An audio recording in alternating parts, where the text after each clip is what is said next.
European യൂണിയനിലെ വിദേശകാര്യമന്ത്രിമാർ GCC രാജ്യങ്ങളിലെ വിദേശകാര്യമന്ത്രിമാരുമായി video conference നടത്തും എന്ന വാർത്ത വരുമ്പോൾ മുഹമ്മദ് സുഹൈൽ കൂടി ഈ വാർത്തയുടെ അപ്ഡേഷൻ പരിശോധിക്കാൻ നമുക്കൊപ്പം ചേരുന്നു. സുഹൈൽ, പറയൂ. നമുക്കൊരു പ്രശ്നം ഉണ്ടാകുമ്പോൾ ആ പ്രശ്നം ഉണ്ടാകുന്ന ആളോട് നേരിട്ട് സംസാരിക്കാൻ പറ്റുന്നില്ലെങ്കിൽ മറ്റു ചിലരെ കൂട്ടി അല്ലെങ്കിൽ അവരെ കൊണ്ട് സംസാരിപ്പിക്കുക എന്നൊരു പൊതു നാട്ടു നടപ്പുന്ന കണക്കിലാണ് ഇപ്പോൾ കാര്യങ്ങൾ മുന്നോട്ട് നീങ്ങുന്നത്. നമ്മൾ നേരത്തെ പറഞ്ഞതുപോലെ തന്നെ ചൈന വരുന്നു, റഷ്യ വരുന്നു, നേരത്തെ തന്നെ പല രാജ്യങ്ങളും ഇതുപോലെ നെഗോഷിയേഷൻ, പീസ് ടോക്ക് വേണം, സമാധാന ചർച്ച നടത്തണം എന്നാവശ്യപ്പെട്ടൊക്കെ വന്നിട്ടുണ്ട്.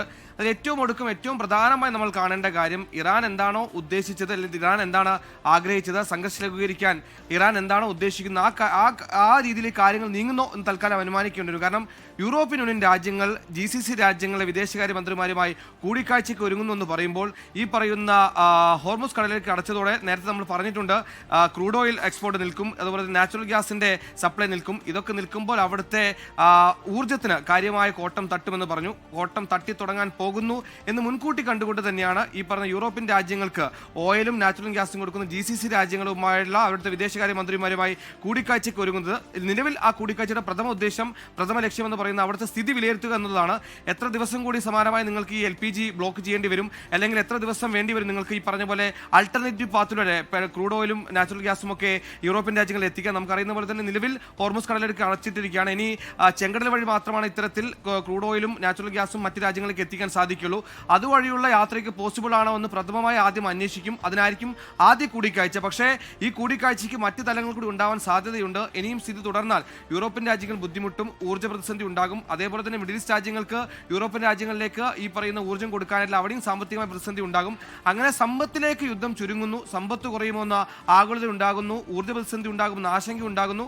ആ ആശങ്കയ്ക്ക് പ്രധാന കാരണം ഇറാൻ ഈ പറഞ്ഞതുപോലെ മിഡിൽ ഈസ്റ്റ് രാജ്യങ്ങൾ തുടർച്ചയായി നടത്തുന്ന ആക്രമണങ്ങളാണ്. ഇറാൻ ഈ ആക്രമണം ഉദ്ദേശിക്കുന്ന ഒരിക്കലും നമ്മൾ മനസ്സിലാക്കുന്നത് വലിയ കാഷ്വാലിറ്റി ഉണ്ടാകുന്ന ലക്ഷ്യത്തോടെയല്ല ഈ മിഡിൽ ഈസ്റ്റ് രാജ്യങ്ങളിൽ ആക്രമണം നടത്തുന്നത്. സൈനിക താവളം ലക്ഷ്യമിട്ട് ആക്രമണം നടത്തുമെന്ന് പറയുന്നത് പ്രധാനമായും ഇറാൻ ഉദ്ദേശിക്കുന്നത് ഈ പറയുന്ന സൗദി പോലെയുള്ള GCC രാജ്യങ്ങൾ മേലൊരു സമ്മർദ്ദം ഉണ്ടാക്കി ആ സമ്മർദ്ദം ട്രംപിലേക്ക് ചെലുത്തിപ്പിക്കുക എന്നുള്ള ഉദ്ദേശമാണ്. കാരണം അമേരിക്കയ്ക്ക് താവളം കൊടുത്തതുകൊണ്ട് മാത്രമാണ് ഈ രാജ്യങ്ങൾ ആക്രമിക്കപ്പെടുന്നത്. അതുകൊണ്ട് ഈ രാജ്യങ്ങളുടെ സുരക്ഷയുടെ ഉത്തരവാദിത്തം അമേരിക്കയ്ക്കും ഉണ്ടെന്ന ബോധ്യം രാഷ്ട്രതലവന്മാർക്ക് ഉണ്ടാക്കണം, അല്ലെങ്കിൽ അതുവഴി അമേരിക്കയിലേക്ക് സമ്മർദ്ദം ചെലുത്തണമെന്ന ഉദ്ദേശ ലക്ഷ്യത്തിലെ ഇറാന്റെ പ്രത്യാക്രമണം, പ്രതിരോധം കൂടിയായിരുന്നു അവിടെയുള്ള ആക്രമണങ്ങൾ.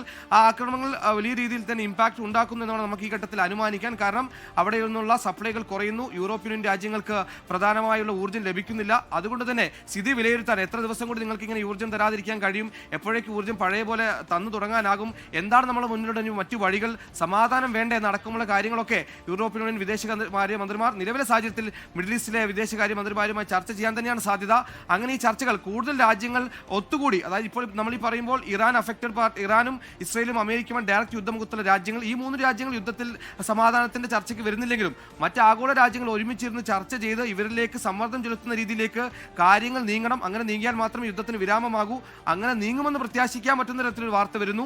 യൂറോപ്യൻ യൂണിയൻ രാജ്യങ്ങൾ വിദേശകാര്യമന്ത്രിമാർ മിഡിൽ ഈസ്റ്റ് രാജ്യങ്ങൾ വിദേശകാര്യമന്ത്രിമാരുമായി ചർച്ച നടക്കുന്നു. അതേസമയം ഒമാന്റെ വിദേശകാര്യമന്ത്രിയും റഷ്യൻ വിദേശകാര്യമന്ത്രിയും തമ്മിൽ കൂടിക്കാഴ്ച നടത്തി കഴിഞ്ഞിരിക്കുന്നു. അതായത് ആഗോളതലത്തിൽ ഈ പറയുന്ന യുദ്ധത്തിൽ പാർട്ടാവാത്ത ഭാഗങ്ങൾ ചർച്ചകളിലേക്കും സമാധാനങ്ങൾ വേണമെന്ന് ആഗ്രഹിക്കുന്ന തരത്തിൽ ആ ആഹ്വാനങ്ങളിലേക്കും വരുന്നു എന്നുള്ളത് നിലവിലെ സാഹചര്യത്തിൽ അല്പം ആശ്വാസം നൽകുന്ന കാര്യമാണ്.